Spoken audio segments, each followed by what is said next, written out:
Yo, what's up everybody? Welcome back to the channel. This is Comic Swag right here, and this is your boy J-Rock right here. So welcome back everybody. If you're new to the channel, welcome. Basically what we do here is sometimes we do book reviews, book hauls, usually comic books, sometimes manga, but it's usually comic books. Right now what I'm doing is I'm doing a reading journey of X-Men. I'll be reading in spurts of like 5 or 6 issues, and I'll drop a video of those 6 issues, explain back to you what happened in that story arc and whatnot, right? So in case you kind of don't want to read those early issues, but you want to know what happened, click on the video and they're about 10 minutes, the videos, and they'll explain to you what happened. So, because I watch those kind of videos myself with a comic historian and stuff like that, where sometimes I'm reading a book and there's there's information I'm missing, right? It's like, oh, you have to read issue whatever tie-in of this other series, and I'm like, oh, I don't really want to do all that, so you just throw on the video, right? And just so they can explain to you what happened in that issue, and now you go back to your reading and you're not lost, right? So I kind of do those videos. I know some people like to jump into like the 90s or the 2000s stuff, and they don't want to start from the 60s or 70s. So I kind of just make them in digestible sizes, as they say, and just give you the bare bones of what happened in those 3 or 4 issues. So anyways, on those videos, I'm actually on I have to finish editing the next 2 videos. I have the footage already, I just have to edit it. I just got to issue 121. So we started in like issue 40. I didn't start from the beginning because I can't power through the early stuff. It's really bad. So I started around issue 40. Once Stan Lee left the book, then it gets pretty good. So I started from right there, and we're getting to 120. Basically, this is gonna be the end of the Omnibus Uncanny X-Men Volume 1, the first Chris Claremont written Omnibus, right? Material. So we're about to finish the first Omnibus. So right now I'm kind of getting a little burned out on X-Men, so I'm gonna take a break from that and read other stuff for a little bit. But yeah, I'm stopping right there for right now, and I was bringing that up for a reason. One, so you can know that's kind of what I do on the videos on the channel, but also because once you get to issue 160, we're at 120 right now. Once we get to issue 160, you have a New Mutants, which is gonna be another series of X-Men. If you're familiar with X-Men, now there's 2 series, New Mutant and X-Men. New Mutants is the younger, future generation of X-Men, right? They're just mutants learning to use their powers, but you know they will eventually become X-Men. So anyways, it's going to start being 2 series once we get to issue 160. And once we get close to issue 200, there's going to be X-Men, X-Factor, Excalibur, and New Mutants. There will be 4 X-Men related books. So it's going to get crazy. You're going to have 4 series to read. And I bring that up because the first book here in the haul, I got this from eBay, is this one, Excalibur, Volume 1. Love this stuff. This is awesome. It's Chris Claremont and Alan Davis on art. To me, Alan Davis is a master storyteller. The stories he tells with just pictures is amazing. You don't even need the dialogue most of the time. He's really good. So basically, Excalibur is a team of X-Men that went. They started their own clique in England or something like that, right? You got Captain Britain here. He's kind of the leader. You got Kitty Pryde. Now here, Kitty Pryde really flourished. While Captain Britain is the leader, Kitty Pryde is the star of the show. She's awesome right here. When I read this, she was rivaling Wolverine as my favorite character. I was like, man, I'm really liking Kitty Pryde in this book. So basically what they did with Kitty Pryde was, she was a new character on the X-Men team, right? She was the youngest member or whatever. I know the logical thing to do was make her a New Mutant. When they brought the New Mutants book with a bunch of teenagers and younger kids, it's like, why don't you send Kitty Pryde to the New Mutants, right? That just makes too much sense. I don't know, Claremont or Marvel, I don't know whose decision it was. They totally went left field with this. They said, nah, she's gonna go to a new team called Excalibur. And it's like, what? And they made it actually Kitty Pryde in the pages. I think there's an issue where she says, oh, New Mutants, oh, they're fake, they're little kids, I don't want to go to that team. So that was crazy, because that's where she belonged. Anyway, she went to this other team of pure adults. And here they really fleshed out the character.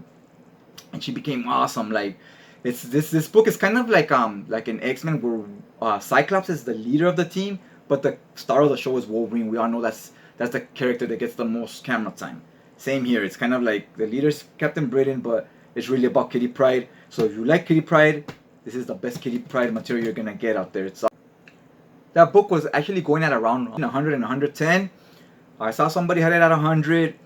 I wasn't really trying to pay 110 plus another 10 taxes. It'd be like around 120 something. So I said, let me see if I could get it. And I asked them, would you consider 85? I go, I would buy it right now at 85. And it took a day to get back to me, but then the next day it just said sold, pay now. So I was like, all right, cool. Still sealed, so you know, very happy with that purchase. Should have bought it when it came out at 70 something, but still 85 is not bad. With tax it was about 95, so still was pushing almost 100 anyway, right? These books, man, they're not cheap, man. Good thing is I'm about done with my collection. I'm pretty current. I just need the rest of the X-Men, the rest of the X-Men omnibuses and the rest of the Wolverine omnibuses as they come out, and the Excalibur ones as well to finish those. And this Excalibur, it's also only 4 for the whole collection. That's what's so cool about it. Yeah, they're a little expensive, but it's only 4 books. So anyways, I'm glad I'm pretty close to finish right at the right time, because the books just went up, right? And that's why now I've been buying books when I've been buying more used nowadays when I find a good deal, right? So anyways, this next book, well, technically they're new, they're still sealed, right? I'm just being used that they're not from the online websites. This next book is from the online website. This is Green Lantern Corpse by Peter J. Tomasi. Woo, I love this picture. The spine. I'm really digging the whole design of this book. It's real nice. I'm really digging it. I actually picked up about 3 or 4 omnibuses by Peter J. Tomasi this month. And I didn't really have a lot of DC. And since I'm very current on Marvel, what a lot of stuff I've been buying lately is DC stuff, right? Like, I'm like, let's check out some of the DC things if I find them at a good price. So anyways, this book was on the Facebook groups, on Instagram and stuff like that as well, Twitter. Everybody was hyped for it. Everybody, Green Lantern Corps, getting walling out over it, right? Getting all excited. I got caught up in the hype. I was like, oh yes, we got the Green Lantern omnibus. Then I was posting, I don't even remember what I wrote. And somebody's like, oh yeah, did you like this part or this? And I was like, I never read it, man. Like, I was like, bro, you know what? I never even read this shit. I just got caught up in the hype with everybody. I'm just excited. I'm gonna order it, but I will read it someday. And it was funny because I caught myself right there, like getting all hyped up, and I don't even know if it's good. But you know, that happens sometimes. You just get caught up in the moment with everybody else thinking that it's a good one, and you go ahead and order it as well, right? So you do this right now. One thing I don't do is once I read the book, if I like it, I like it. If I don't like it, I will post it on. I would either say on a video or post it online or whatever. Like, oh, I didn't like this or this. I give my honest opinion because I know some people. It's not to like bash anybody, but I seen sometimes somebody doesn't like a book, and a lot of other people do like it. So what they do is they kind of fake the funk a little bit, where they're like, oh, it was a great read and this and that, because they know it has like a big fan base, and they don't want to offend anybody, right? Now I just give my honest reviews, and if I don't like a book, I don't do it to bash the book or to offend the people that are fans of it. I just like, since the point of the channel is for my opinions, so people could hear my take, right? So then I kind of just explain what it is I wasn't enjoying about it. But anyways, like I said, I have been victim of that hype train, and I have bought books. Once I read a few pages in, 100 pages or whatever, out of a 1,000-page book, I'm like, I can't continue, and I just resell them. That's the good thing. They will always have other fans that will buy them that are looking for the book, right? So it's usually not that hard to unload the books if you don't enjoy them when they're this format, omnibuses. When they're paperbacks, you're kind of stuck with them. You almost have to give them away because those are a lot harder to sell. This one I also haven't read, but I'm hyped for it. Mike Mignola, Lofter Johnson, the Mignolaverse. I really like these books. They're standard size. They're not big. Look at the difference in size. It's tall, they're shorter. But I kind of like that. The standard size, I don't mind them at all. Now the early BPRD stuff, the pages were real thick, and the binding, it was an issue. Binding when the pages are heavier, like Marvel has really thin pages, right? So that's fine. It doesn't really affect the Marvel omnibuses. But I'm gonna tell you, Dark Horse, I wish they did more books in this size. They make big library edition size books, real high quality, and the pages they're as thick as like 3 pages from a Marvel omnibus. That can be a bad thing sometimes because it's really high quality, yes, but one thing I'm gonna tell you, those books are not the most comfortable to read because they're so big. So when I have the books on the floor, on the table, I'm reading down like this. After a while, my neck will start hurting, right? So what I recently did is I bought one of these, maybe a month ago, maybe less. So basically, you put your book right here like this, and it's standing. And it's perfect because while the book is standing, you flip through the pages and you're not bending your neck. You're looking just straight at the pages. Super comfortable. Works with a book like this. The omnibuses are a little bit heavy, but it works with them. Now, with the... let me talk about the library edition books. With the library edition books, those pages are a lot heavier. Like I was just mentioning. So what happens is, here's the page, right? Here's the binding. Here's the page. When you have the book standing and you're reading it standing like this instead of laying down, what happens is all that weight from the pages, they start going like this. So you'll notice on the bottom, the pages will start going this way. They'll start coming out through down here. You'll see it, and it's the weight. So you go, that sewing and the glue, it's can't hold them very long because of the weight of the pages. With a Marvel Omni, I would even say a DC one, since the pages are thin like this paper is, probably even thinner than this paper. Sometimes I feel like I see right through them. So anyway, since the pages are thin, if they're standing like this, they're not stressing the spine, right? They're not stressing the sewing or the glue or anything because they're so lightweight. That's one convenient thing about those pages. So the library edition book, you can't read it this way because you'll jack up your book. Can't read it this way because your neck will get tired. So it has too many cons. I don't like that. So I wish they made the Hellboy ones this size. The Hellboy omnibuses, the library editions, I wish they made them this size. I would love it.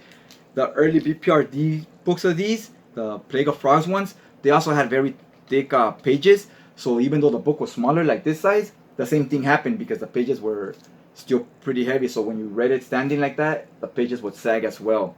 So be careful for that stuff, guys. There's videos out there if you just started collecting these types of books, videos out there that kind of explain all this stuff to you. I kind of learned it as I went, right? As a trial and error type of thing. I just checked out the time. We're at about close to 15 minutes right now. So I don't want this video to run forever. So this is going to be the last books I show. And I'm going to split it into 2 videos. The rest of the books, I'll make a second video. Because I know some people do like those hour-long haul videos. I don't know. Do you guys enjoy those? Do you like sticking around for an hour? If you do, let me know. Maybe I'll just go ahead and start making them one big long haul video, right? So anyways, like I said, this is the stuff I picked up for this month. You're gonna see more DC heavy hauls when I do decide to buy books, because Marvel, like I said, I have kind of everything I want. I would really love if they released Punisher War Journal omnibuses. I'll be down for those. Those I would pick up. Probably Ghost Rider as well.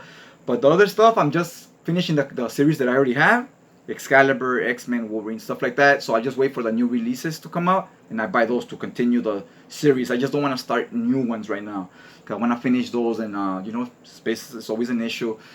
So what I did do though is I decided to start Batman. I had 2 Batman omnibuses. I like the character, but I don't like him on that level where I'm a completionist and I want to get every omnibus. I'm not into the character like that. The character itself, I do like this is probably my favorite character, but as far as his stories, I feel he's a character that you don't need every story. You could just jump in on random omnibuses or random trades, and I can enjoy it, right? Like with X-Men, if I skip a omnibus here or a few trades there, I feel completely lost. Like new characters are introduced, new powers, and I'm like, what just happened, right? So I feel like obligated almost to buy every book. It's crazy because the way they tell those stories it's like they're so heavily connected with each other that they rely on each other for the stories to make sense sometimes. And I feel Batman isn't always like that. He has a lot of his best stuff is just kind of almost out of continuity in a way. Anyways, I picked these books up on the Gemini's Facebook group. If you're not familiar with Steven from he has Gemini Collectibles. So that's a YouTube channel. Go ahead and check it out. He talks about statues, arcades, key issues, a lot of comic related stuff, right? Great guy. I almost feel like him and Omar from Near Mint are my 2 go-to channels when it comes to hardcovers and stuff I collect, right? So I almost feel like they're like the homies already, because I've been watching their videos so long. I feel like I'm interacting with them, right? Like you've known them over the years, little by little. So anyways, both channels, check them out. I highly recommend both of them. If you're just starting to want to get into omnibuses or hardcovers, those are channels to go to. Jimin does a lot of statues. While I do like the statues, I started watching some of those videos, bought a few, and I kind of just skip those videos now because I'm like, I like them, and I'm like, man, these statues look real nice. Then it gets me wanting to purchase them, right? And that's something I can't do, so I just don't watch the videos. Because the statue ones, because I have a few here, I don't even have places to put them in, right? So anyways, I picked these up because I was thinking about the Batman books, and I was like, do I want to collect Batman? Do I not? I go, he has so many books. I feel like he's a character I'm gonna pick and choose what omnibuses I want. The Long Halloween omnibus, that was a for sure get for me, and the Detective Comics by James Tynion, that was a for sure for me also. I was reading it in hardcovers, really enjoyed it. Decided to buy the omnibus, and I actually never finished the run. I have to go back and read it. And I almost feel like I was better off with the hardcovers because that omnibus is so freaking humongous. But anyways, those are the only two Batman omnibuses I have. And I was gonna pick and choose. I'm definitely picking up that Hush one. But then these, I seen them over and over, and I kept thinking, do I want to buy them? Do I not? I had them on my wish list forever. As time passed, I just decided I'm probably not gonna buy them. I'm just gonna read them digitally and leave it at that. But then I found a great deal on this. So these are the Batman Road to No Man's Land and No Man's Land. The reason I kept being up and on about them was because I read some of the Road to No Man's Land. I wasn't really enjoying it. It was kind of like a lot of random issues on different... It's kind of just showing you... An earthquake happened, right? So it's showing you what Nightwing's up to, what Batman's up to, what everybody was up to when the big one hit, right? So they don't really connect with each other, but it's just so that you can see how it impacted each character. And I was just like I liked it at first. The first twist was okay. Then more of the same. I was just like, let's get to a story here already. So I was not enjoying it that much. So that's what kind of made me pause. Like, do I want to buy it or not? That came before it, where there's like an Ebola virus. What is that book called? Cataclysm. It's Cataclysm, and there's another one. There's two thick trades that they would make one Omni perfectly, because each trade is about 450 pages. Both trades together would be about 900 pages, and they'd be about the size of one of these books. And that one's a good one. I really like what I read on that one. So you could basically say I read the first half of that Omni, haven't read the second half, and that one is gold. Really enjoyed it. And that leads into these. So hopefully they make that one eventually. And let's just talk about these a little bit. I got this one. It's called... This is No Man's Land. This is volume 1. I just opened it. This one, they opened it for me, because these go for about 80 bucks each, and volume 2 goes for about 95, 97, something like that on the online websites, right? Basically, In Stock Trades is the one that's gonna have it the cheapest, and it goes for about 95 after tax, and these go for about 80, the other two. And I was like, oh, that's almost 100 each book, right? And they sold them to me for 50 bucks each, so that's at least a good $30 to $35 off of each one. To put that into perspective, it's 3 books. That's about $100 I saved here. So at that price, I was like, you know what? This is a price I can work with. This is convincing me to go ahead and buy them. So I bought them off this guy. He was showing me some pictures. We went back and forth a little bit about, not the price. I was cool with the price. Just about the condition of the book. So okay, you see this? This book was sealed, but you see how it's all damaged there? Like a big old cut, like somebody went through it with a box cutter like that, which is most likely what happened. I looked at it, I was like, oof, that looks rough. Like, it looks like it's like deep in there, right? So it gave me a little bit of cause to pause, and I was like, can you unseal it and I'll flip through the pages? So I could kind of see how they look. Look at that. Look at how they look. The guy was like, no problem, and he was real cool about it. He opened it, sent me a few pictures. Okay, so this is the dust jacket. This is the spine right here, how it will look. Let's check out the book itself. This is how the book looks. Nothing fancy, just shows a few buildings. Spine right there. Spine looks pretty cool. I like the spine. Thought they could have done more with the actual covers, show some pictures or something. So let's get to the actual pages here where it's damaged. Look at here. Can you see that? So while it's, yes, it's ripped and stuff, but there's tears. But it doesn't really necessarily, doesn't affect the reading experience for me. All the art is there, the dialogue is there, the word bubbles. It's just in these top corners. Does it affect the art? Sometimes it does, because some of these pages, like this one, see, there's art all the way to the top. So yeah, it's dinged up, but to me, I'm happy with it. Let's just put it that way. That's not a deal breaker for me by any means. It doesn't affect my enjoyment of reading it in any way. When I flip through the pages, I was like, it's not really bothering me as I'm flipping through them, right? So it's all good. This is the first book I got. Okay, here's the second book. This one was also sealed. I just opened it, and you see this one to pause as well, because even while I was sealed, I felt right here there was like a curve like that, and you can see it right here. You see the curve, right? You can see it with the light there. So let me show you a top view. Okay, check this out. You see how the book goes straight? And look at this side. Look at how the pages there, they go pretty straight. And look at over here, how much of a dip inside there is. See how it goes like that and all the way over here? So that's how the cover feels. Like you're touching it like that, and then it goes all the way up like that. And this one just goes straight. Okay, so here's the spine. Right here, the dust jacket, the front cover, back cover.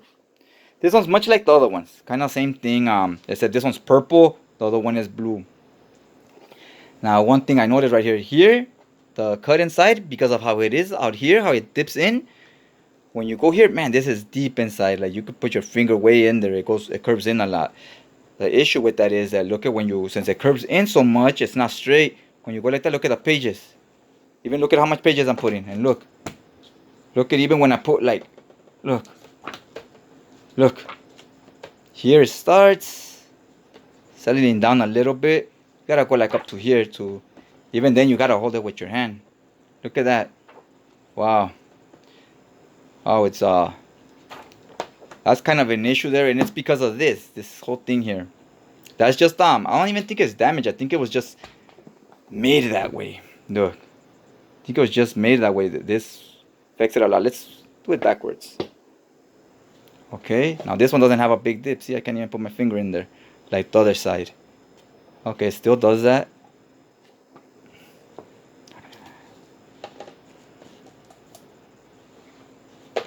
Maybe that's not the issue. Maybe it was gonna do that regardless. Who knows? A ver. Now see here with these much pages, I'm already feeling less resistance. See? And the other one I was halfway and it was still closing. This one it's already holding down. So yeah, it does affect the book. This almost bothers me more than the cuts on the other one, because they were almost like a non-issue to me. It was just aesthetically, yeah, they were unpleasing. It looked kind of like jacked up. And this one, look wise, it doesn't look bad, but it affects the reading experience a lot more to me than the pages on the top corners or whatever. So last book of the haul would be this one, The Road to No Man's Land. So technically this would be volume 1 or volume 0, if you will. This one's still sealed. I'll open it in a while. So anyway, this will be like volume 0, and then you have No Man's Land volume 1 and 2. And before Road to No Man's Land would be that Cataclysm one. And like I said, that's the one I read, and that's the stuff I really enjoyed. I like the way Batman gets put in a situation there where he has to stop a lot of people. He has to stop a virus from spreading, basically. It's not something you just fight or anything like that, right? So it's like a whole different ballgame. How can he keep people away from each other so this virus doesn't spread?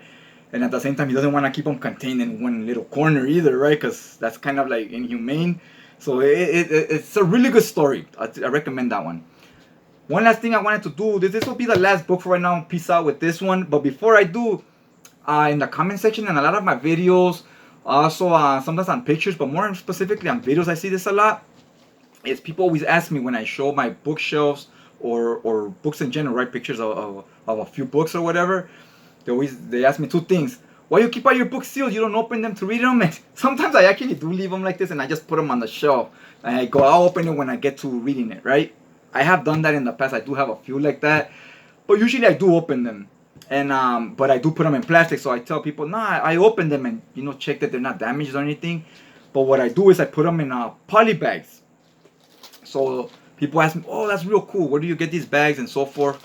So I just made an order right now. So I thought, you know what? No, perfect time to go ahead and show them off. I get these Treasury Edition size poly bags. Now these are the 10.5 by 13.5. That's the size. Now it's a lot bigger than the Omnibus is, but you gotta take into consideration that the Omnibuses are real thick. So when you put this and then you make it real wide like that, this will shrink down like that because you'll be spreading it out, right? So hopefully that makes sense what I'm saying. But get this size for big omnibuses and library edition size books. Now for my standard hardcovers, what I use is magazine size. Get magazine size for the hardcovers and treasury size for the omnibuses and library editions. For your trade paperbacks and stuff like that, if it's a 6-issue trade paperback, you could go with your regular Golden Age regular comic size bag. But if it's a trade that's at least like, let's say your Epic Collections, you're gonna still want to go with the magazine size. So those are the two sizes I recommend, magazine size and this one for the collected edition books. Yeah, guys, I think that's all I'm going to show today. I do have some more books right here. I'm going to make those in a second video, like I said. And that one will come out the following week after this one. But technically, I'll probably be recording both the same day.